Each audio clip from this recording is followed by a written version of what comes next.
played really well, and so but that's what's expected of those guys. And Chris has been, I think Chris has been really consistent here, and Jalen's starting to get to that point because I think he's improved defensively. He's improved with his decision making, and because I've said all along, I think he's really hard to guard. So the more we can get those two playing at a high level, it obviously helps us. You think you'll go with this new starting lineup you've used the last couple of games? I think it's something that we obviously can look at. Whether we stay with that or how long I stay with that. I've never put onus in it as much as probably other people do as far as starting lineups, as much as I do. How do we start games? How do we finish games? What's the best combinations to do that? And we're constantly looking and tweaking with that kind of stuff. But I do like what happened in our last two games. I like how that four-guard lineup looked, but I also liked what I saw off the bench with Alex and Gigi. I thought they came in and did a lot of good things, and I think Chris Smith just continues to get better. Every game that he plays, he's getting better and better. You talked about the defense triggering those highlight plays like the windmill dunk and the lob between the legs. Was it, when you go back and watch film, is that fun to kind of point that out and say, if we do this, then we can get these plays?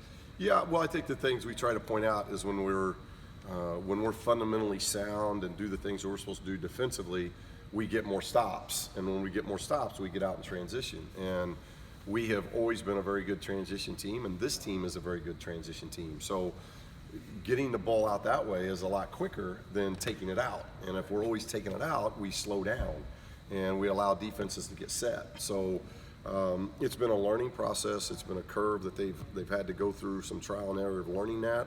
Most young guys do. And with 5 of the 8 not having to go through it last year, I think that's stuff that just kind of evolves. But if we just look at, really, we'd won 6 out of 7. We had a bad stretch once Colorado hit us, and then we had to go on the road. I do like how they responded coming back to home, and now we get our toughest test we've had in this building since Cincinnati.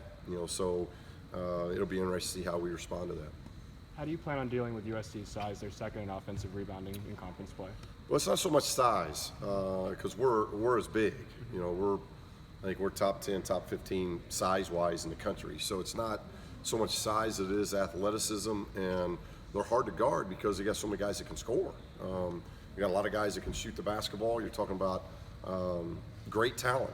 I've said it at the beginning of the year. I thought the two teams in our league that had superior talent, top to bottom, was Arizona and SC, and they've got that. So that's what makes them hard to guard. They got guys that can pass, shoot, and dribble it, and they're very athletic to go with that. So they got a lot of weapons offensively, and I think Jordan does a terrific job of just orchestrating that offense.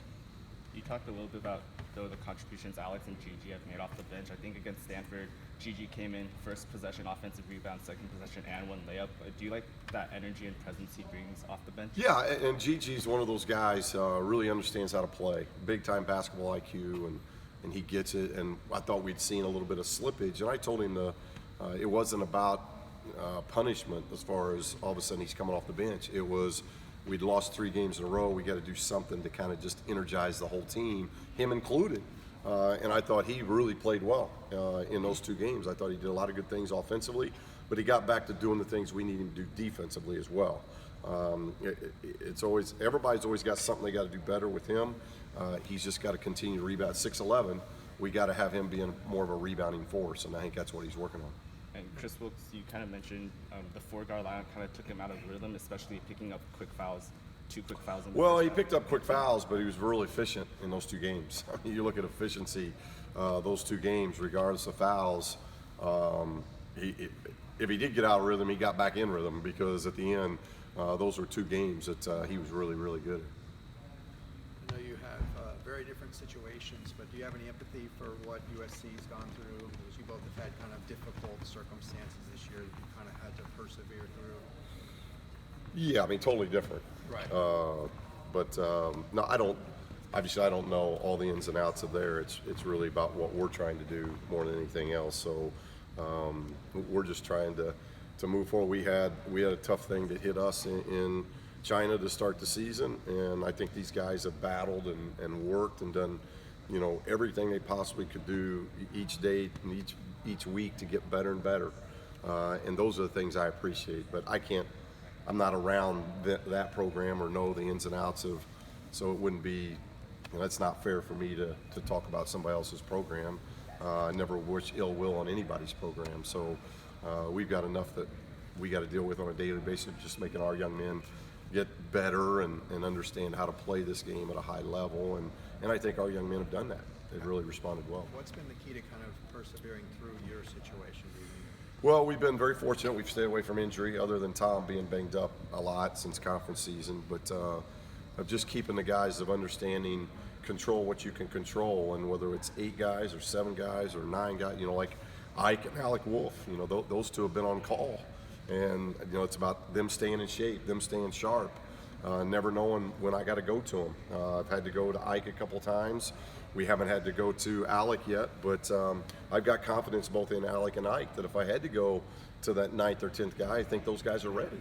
So it's about just whatever your role is, be ready to do that role and have your responsibility and do it as well as you possibly can. And I think those guys are doing that.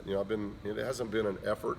We haven't, I think the only time that I've questioned their effort or being flat was the first 15 minutes of the Colorado game. And outside of that, they've been giving me everything they've got. And are they going to make mistakes? Yeah.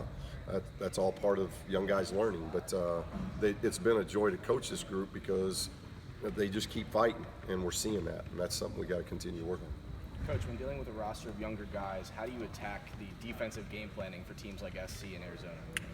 I don't think it's anything different as far as what we got to do. We just got to get better at what we do. We're not going to go into the SC game and change who we are.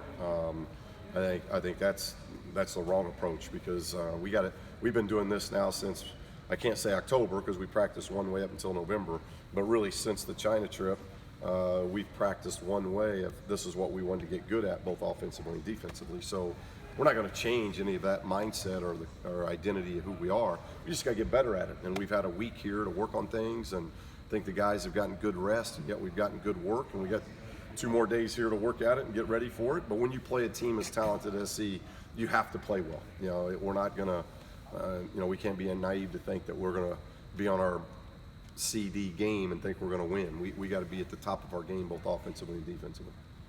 How does the practice routine change during USC week? Because you usually have a game on Wednesday or Thursday. Yeah, just we went at a pretty good Monday and Tuesday, and then on Wednesday really backed off and just did some individual work, but no tape.